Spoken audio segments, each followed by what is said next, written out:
Al-Fatihah.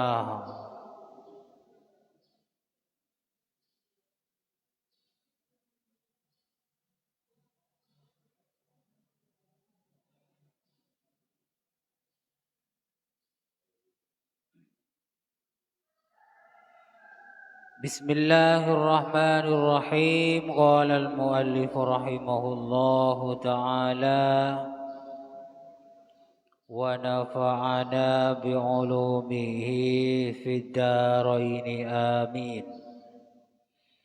Masih di bab menerangkan keutamaan berbuat baik kepada semua orang, bagian yang keempat. Kemarin menurut hadis muttafaqun alaih,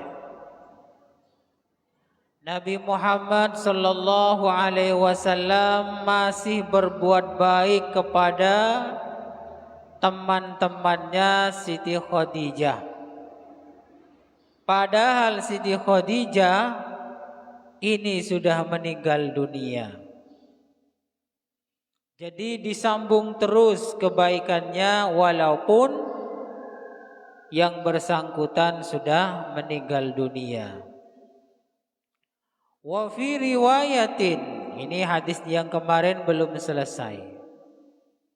Dalam riwayat lain, wa in kana la yadhbahu syata fayuhdi fi khalailiha minha ma yas'uhunna.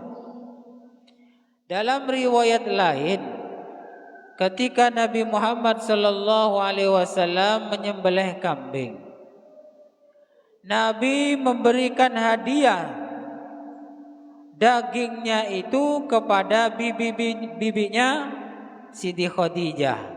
Jadi orang-orang yang masih berhubungan dengan Siti Khadijah, walaupun Siti Khadijah itu sudah meninggal, Nabi Muhammad masih menaruh perhatian, berbuat baik untuk mereka. Nabi Muhammad memberi dagingnya itu tidak hanya sekedar memberi, tapi memenuhi apa yang dibawa. Jadi wadahnya itu dipenuhi. Tak sekedar hanya dikasih dagingnya secuil dua cuil atau saodoon, enggak.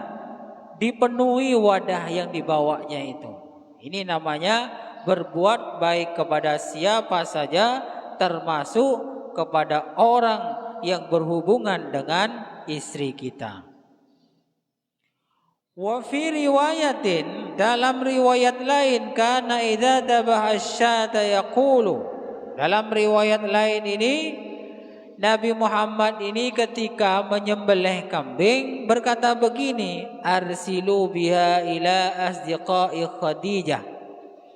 Ayo ini sampaikan, kirimkan kepada teman-temannya Siti Khadijah.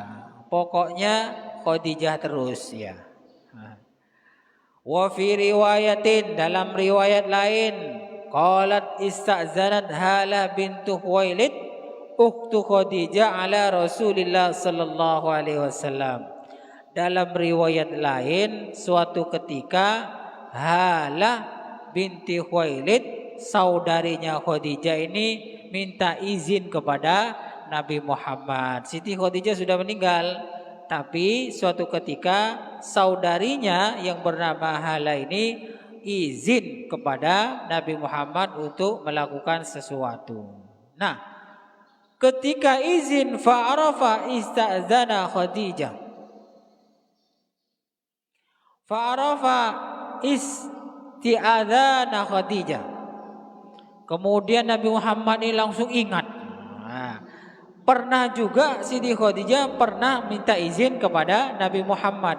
Bukan hanya ingat, fartaha lidzalik, Nabi Muhammad semangat, faqala Allahumma Halah bintu Khuwailid, ya Allah, saya ingat kepada Siti Khadijah gara-gara Halah binti Khuwailid ini minta izin kepada saya. Jadi intinya ini, Nabi Muhammad itu sangat cinta kepada Siti Khadijah istri pertamanya. Kemudian Nabi Muhammad masih terus berbuat baik kepada orang-orang yang masih ada hubungan dengan Siti Khadijah, entah itu pamannya, Siti Khadijah bibinya, teman-temannya. Jadi tetap begitu.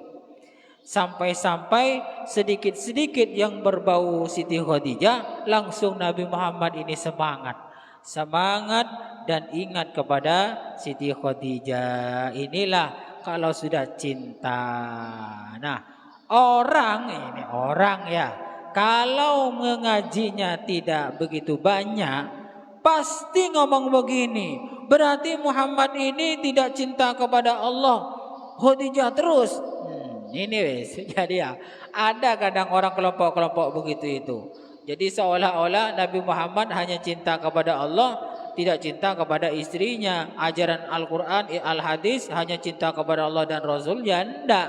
Semuanya dicintai. Yang pertama ya Allah, kedua Rasulullah, yang berikutnya ya mungkin istrinya, anaknya, orang tuanya, dan lain sebagainya. Bukan kemudian, wah ini Nabi Muhammad ini berarti cinta kepada makhluk terus ini. Nah ini, begini memang kalau sudah orangnya sempit pikiran, ngajinya juga kurang. Jadi di sini Siti Khadijah selalu dicintai, bahkan teman-temannya pun, bibi-bibinya, saudara-saudaranya masih dihormati oleh Nabi Muhammad karena Nabi Muhammad cinta Siti Khadijah. Dan Nabi Muhammad tidak pernah menduakan Siti Khadijah. Jadi ketika mempunyai istri Siti Khadijah, Nabi Muhammad ini tidak punya istri, cuma satu ya Siti Khadijah itu. Setelah itu Nabi Muhammad ada menikah lebih dari satu. Dan nikahnya Nabi Muhammad itu lebih dari satu tidak ada karena nafsu, tapi karena wahyu dari Allah Subhanahu wa taala. Jadi perintah itu bukan karena nafsu.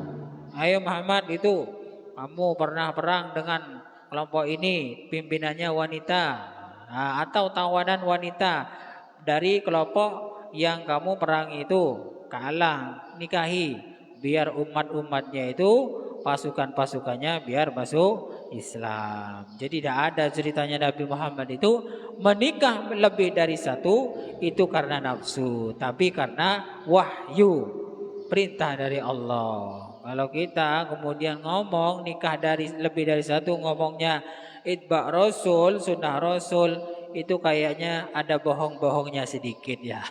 Ada bohong-bohongnya sedikit. Nabi Muhammad menikah itu bukan karena nafsu. Nah, kita kemudian saya menikah lebih dari satu karena itba Rasul, ikut sunnah Rasul. Itu ada bohong-bohongnya sedikit. Karena apa? Karena sejatinya bukan itba Rasul, tapi nafsu yang kebetulan sesuai dengan ajaran Al-Quran, diperbolehkan lebih dari satu. Hadis yang kelima. Wa an Anas bin Malik radhiyallahu anhu qala kharajtu ma'a Jarir ibni Abdullah al-Bajali radhiyallahu anhu fi safarin fakana yakhdumuni. Jadi Anas bin Malik ini bersama Jarir dalam sebuah perjalanan. Fakana yakhdumuni, kemudian Jarir ini melayani Anas bin Malik. Anas bin Malik ini sahabat pilihannya Nabi Muhammad. Fakultu lahu la taf'al. Hei Jarir, tidak usah begitu. Saya tidak usah dilayani. Jadi kalau mau ambil air diambilkan, mau makan diambilkan, gitu loh melayani maksudnya begitu. Mau ambil sarung diambilkan, ambil sorban diambilkan, begitu. Apa katanya Anas? Jarir, tidak usah begitu, tidak usah melayani begitu. Kita sama-sama teman ya, sama-sama teman, tidak usah melayani begitu. Faqalah, kemudian Jarir berkata, inni qad ra'aitul ansara tasna'u bi Rasulillahi syai'an. Begini sahabat Anas, saya melakukan seperti ini melihat sahabat Ansor yang selalu melayani Nabi Muhammad. Dan sampean ini kan teman saya. Kemudian mengatakan lagi, melanjutkan jari ini, alaitu alla asaba ahadan minhum illa khadabtuhu, muttafaqun alaih. An sahabat ana, sampai itu teman saya bersumpah tidak berteman dengan seorang dari sahabat Ansor kecuali saya itu melayani. Jadi bukan sampean saja yang saya beginikan, saya juga melakukan atau melayani orang lain sahabat Ansor yang sudah menjadi teman saya. Jadi Jarir ini melayani teman-temannya, tidak pilih-pilih, pokoknya temannya yang melayani. Kalau butuh, oh temannya butuh sesuatu, kita bisa membantu, ya membantu. Orang lain mengambil sesuatu kemudian jauh, diambilkan. Nah, ini kebaikan-kebaikan yang dilakukan sahabat Jarir kepada teman-temannya. Jadi berbuat baik itu tidak usah pilih-pilih teman, semuanya diperlakukan teman yang baik. Walaupun teman itu tidak baik kepada kita, atau tetangga kita, atau saudara kita, atau siapa saja yang berbuat baik kepada kita atau tidak, kita ini dianjurkan tetap bersikap baik, berbuat baik kepada mereka. Tidak usah pilih-pilih. Ini bagian dari memerangi godaan setan. Kadang kan kita milih, kalau orang yang berbuat baik kepada kita, kita baik. Ya semua orang bisa kalau begitu, semua orang bisa. Yang jarang bisa ini kita masih berbuat kepada orang lain, entah itu saudara, entah itu teman, entah itu tetangga yang berbuat zolim kepada kita, kita membalasnya dengan baik. Nah ini tidak semua orang bisa ini. Saya yakin semua orang tidak bisa melakukan itu. Kalau kita bisa, insya Allah kita ini akan menjadi orang yang dicintai oleh Allah dan Rasulnya. Dan usahakan bisa ya melakukan kebaikan kepada orang lain, walaupun orang lain berbuat jahat kepada kita. Inilah ajaran Nabi Muhammad yang selalu diajarkan kepada umatnya. Cukup sekian dulu, kurang lebihnya saya mohon maaf. Mudah-mudahan bermanfaat. Wallahu a'lam bishawab. Al-Fatihah.